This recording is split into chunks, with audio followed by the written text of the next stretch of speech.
C'est chez vous, hein? Ah Donc, ouais, ça va se passer chez vous. Eric Favre Nation MMA à Lomé. Donc, ce sera le 12 avril 2025 à l'hôtel Onomo. Ah ouais. Parle-nous un peu de l'hôtel Onomo à Lomé. Ouais, c'est une belle vue sur la plage de Lomé où vous avez du bon vent, un bel accueil également et toute la diversité culturelle du Togo, ils sont représentés. Donc ça voudrait dire tout simplement que vous avez cette faculté-là de découvrir de quoi est constituée véritablement la capitale Lomé, d'abord d'en savoir un peu plus sur la culture togolaise. Donc ce n'est pas la première fois que des combats sont organisés dans cet hôtel-là.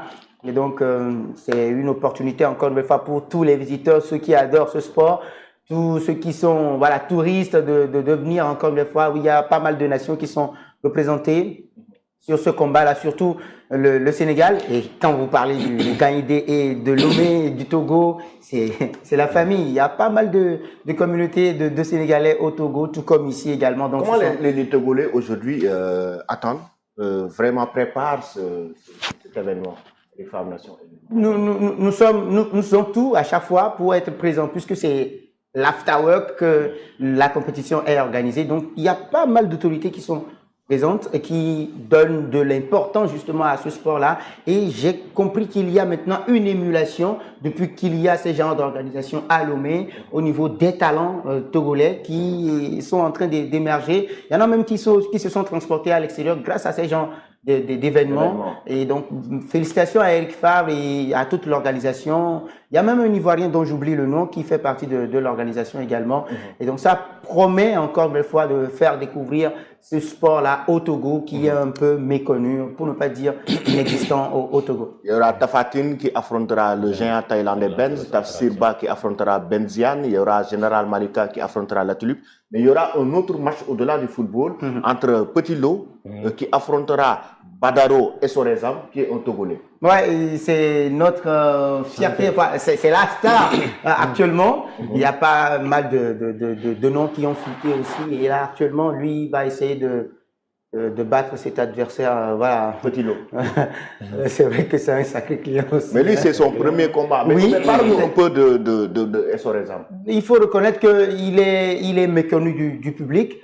Et c'est un nouveau combattant qui a débarqué récemment. L'année passée, c'était une autre figure également qui était présente, mais qui n'a pas véritablement pu s'imposer. Notre star emblématique, c'est Nadjombe, qui actuellement s'est transporté à l'extérieur, qui est en train de parfaire également ses gammes avant de revenir peut-être défendre encore une fois les couleurs du Togo. Mais c'est une nouvelle pépite que nous allons découvrir également sur dans la cage. Oui, dans la cage.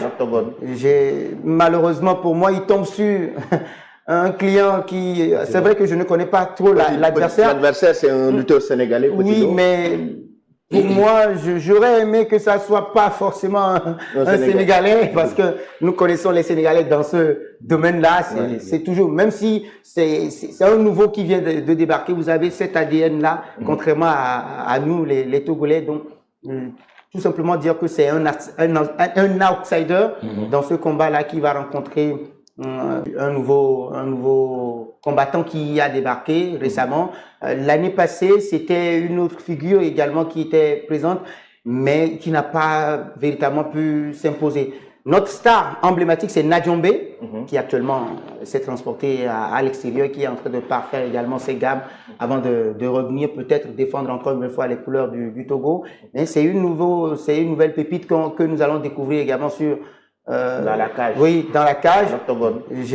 Malheureusement pour moi, il tombe sur un client qui... C'est vrai que je ne connais pas trop l'adversaire. L'adversaire, c'est un lutteur sénégalais. Oui, mais pour moi, j'aurais aimé que ça soit pas forcément un Sénégalais, parce que nous connaissons les Sénégalais dans ce domaine-là.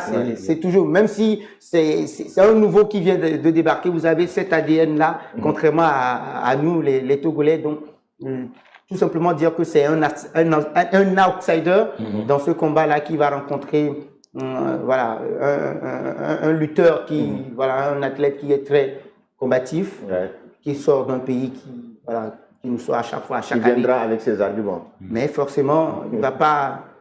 Je mettrai beaucoup plus ma pièce sur... Non, ne dis rien. Ne dis rien.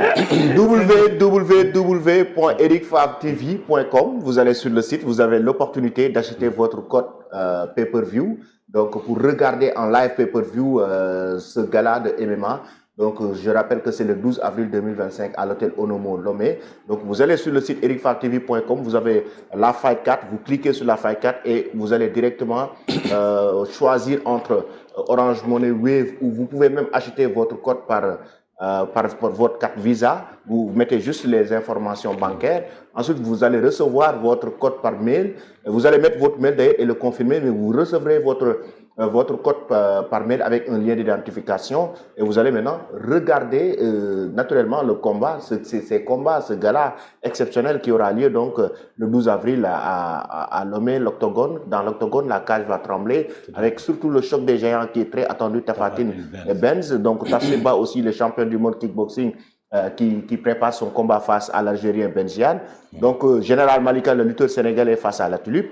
Et de Mohamed Diouf Potilo, Badorezam, il y aura d'autres combats, d'autres affiches aussi pour ce gala. Je dirais que vraiment le MMA est en train de prendre vraiment un envol extraordinaire, n'est-ce pas, David? Oui, je pense que Eric Favre est en train de faire du très beau boulot à Lomé. Et le MMA est en train de prendre son envol. C'était une discipline jusque-là qui n'est pas très connue du public sénégalais, mais depuis la victoire sur Malakhin de Reug, les Sénégalais ont commencé vraiment à prendre plaisir à cette discipline. Oui. Moi, je pense qu'avec Tafsir aussi, qu'on connaît, oui. Voilà, on a partagé avec lui sur les plateaux d'Eric Favre TV. Donc, je pense que c'est l'avenir, en tout cas, du MMA sénégalais voilà, qui se profile à l'horizon. En tout cas, on leur souhaite bonne chance pour cette compétition et espérons que, surtout avec Tapha Tine, qu'il nous amène la victoire, comme l'a fait Reug avec Malakhin. Je pense qu'il est parti. Mais attention aussi aux combattants togolais, puisque ça vient de sortir, vous n'avez pas forcément... Vous ne connaissez pas l'adversaire. Et quand vous ne connaissez pas votre adversaire, c'est compliqué aussi des fois. Le Togo a aussi cette faculté-là de sortir des représentants à chaque fois. Et ce n'est pas le même adversaire, comme Reug par exemple, que les Sénégalais connaissaient depuis. Chez nous, peut-être que à la prochaine édition, vous n'aurez plus cet athlète-là, vous aurez un nouveau. Et donc, pour l'adversaire, un peu difficile quand vous ne maîtrisez pas votre adversaire, les techniques qu'il va employer, tout ça. Donc, vous devez à chaque fois être sur votre garde. Et là aussi, quand vous réfléchissez trop aussi en MMA, vous pouvez vous faire battre. Pronostic pour ce soir, ce match Sénégal,